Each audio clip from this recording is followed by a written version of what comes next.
And so it begins.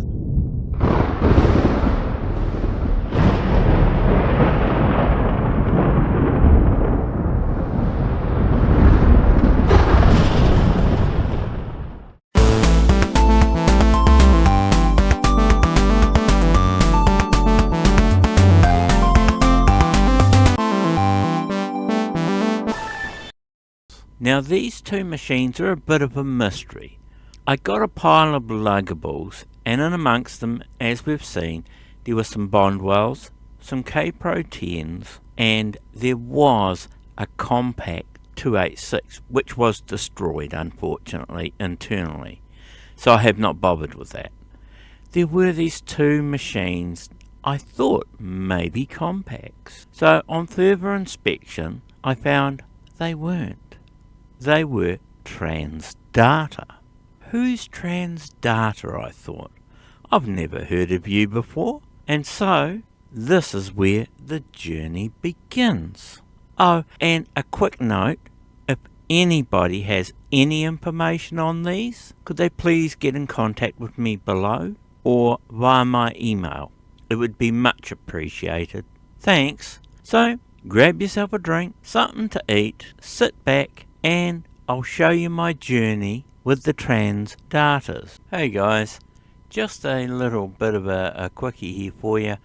I'm going to add in some video of the two units as I have them at hand, and this is quite a short one at the moment, so I'll just give you a bit of a video tour of the two units as well. Alright, so stay tuned at the end. Welcome back to the next video, guys. So we'll begin. Well, I found that the other two Luggables that were in the collection I got were not compact 286s, as I thought they were.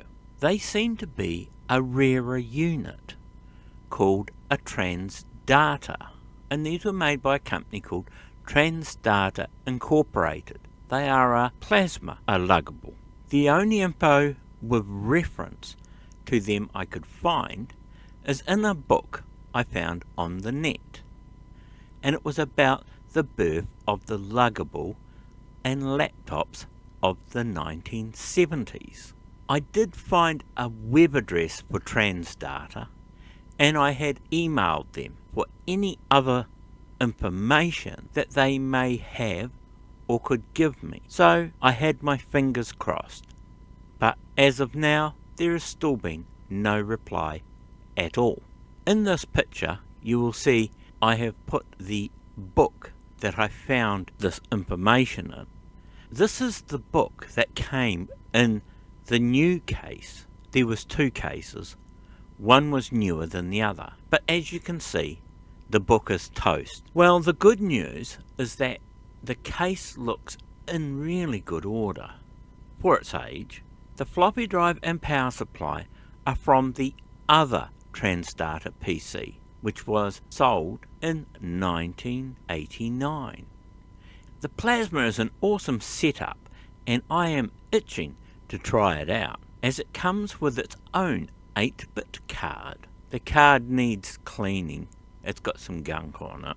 The card, as can be seen, has a header connection for the plasma screen, and also it has a switch for internal plasma or external 9-pin D sub, and also it can be switched from mono to CGA for either the internal or the external screen. How cool is that for back in the day?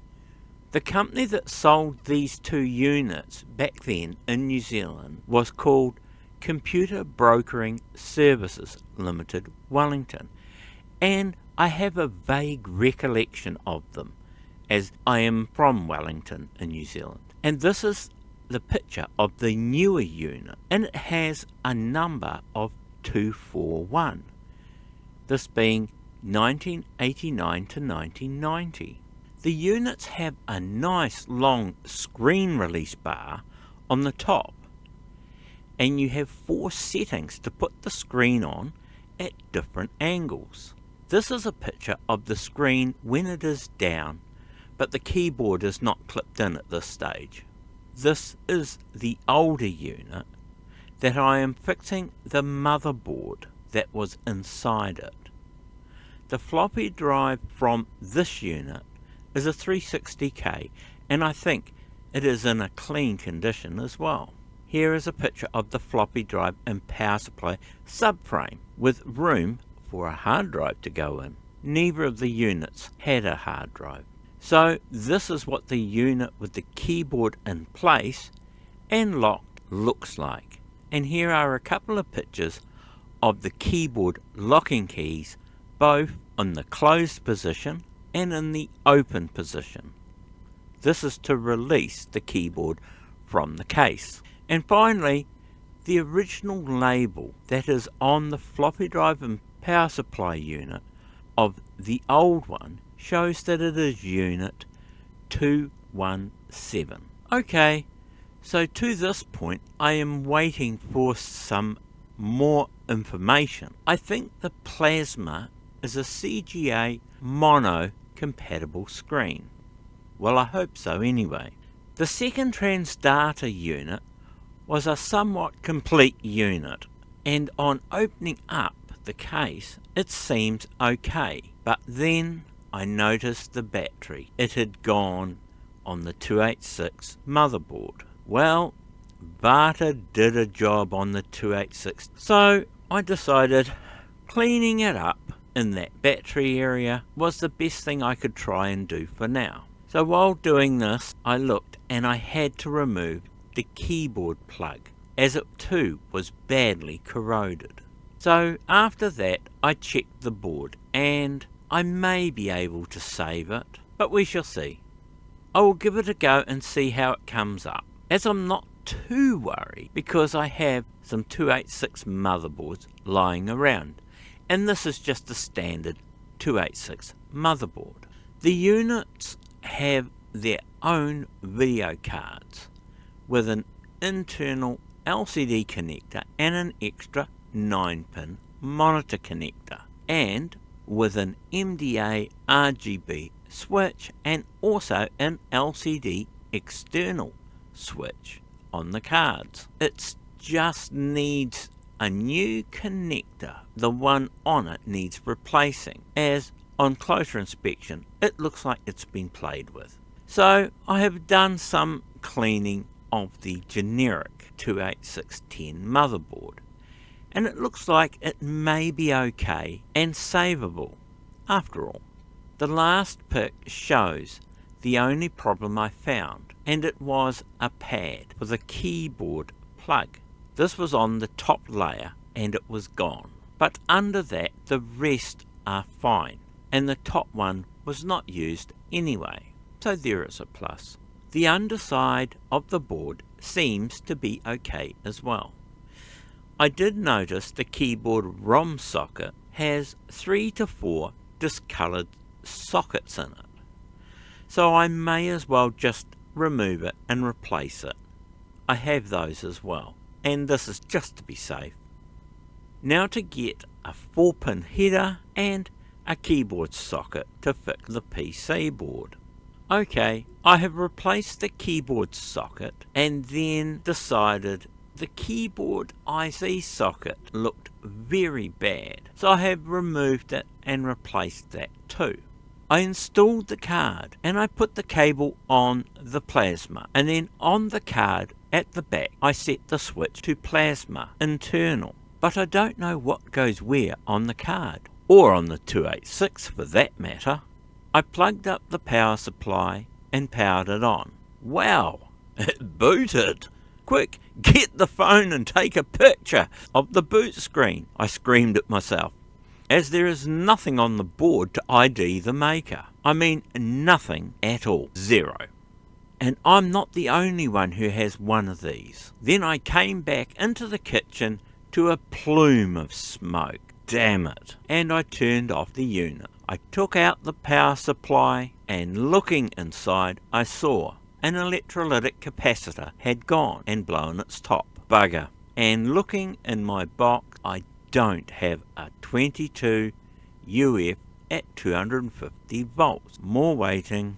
So it will have to wait for them to come in a few weeks. I did see it's a TMC in the BIOS, but all I have been able to find were not my board. The CPU and the RAM are in the wrong places. I have worked out the speaker connections on the board, so that is progress, I suppose. Well, I have finally got the last parts to fix the power supply. It has been a few weeks. I have done this and repaired it. In repairing the unit, I then replaced it into the Luggable and then plugged it all together and powered it on. Okay, all is good and no smoke. I did get a BIOS beep, but this is because I didn't have a keyboard plugged in. So a quick check of the screen and nothing. Damn it. So I powered down the unit and reseated the card, and then I checked the plugs and retested it again. Still nothing on the screen. Oh man. So I tested the 3 voltages going to the card, and all are within spec. So what could it be? I will have to do some head scratching. I even tried the other video card from the other case, but still nothing. Okay, so I have had some time to look at this unit, and I looked it over to try and find out what's going on with it. And I found what I think is what the fault may have been. It looks like the plus 5 volt lead was loose. It has 2 wires that were crimped together at the factory, and one of these wires had come loose and popped out when I was testing the voltages of the power supply plug. So I fixed this, and well, wouldn't you know it, it all seems to work now. The wires are circled in green in the picture. Don't you love these factory mods?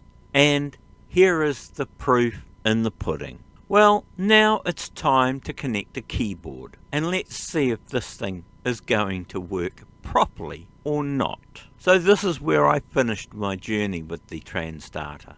As I was saying, if anybody has any information on these machines, and especially the configuration of the card, or if they have a copy of the book that they are willing to scan for me, I would very much appreciate it. So there may be a part 2 to this. If I can get the unit running properly as is at the end here, I may look at doing an upgrade on this unit and putting in a later model 286 or a 386 board and putting in a hard drive in that.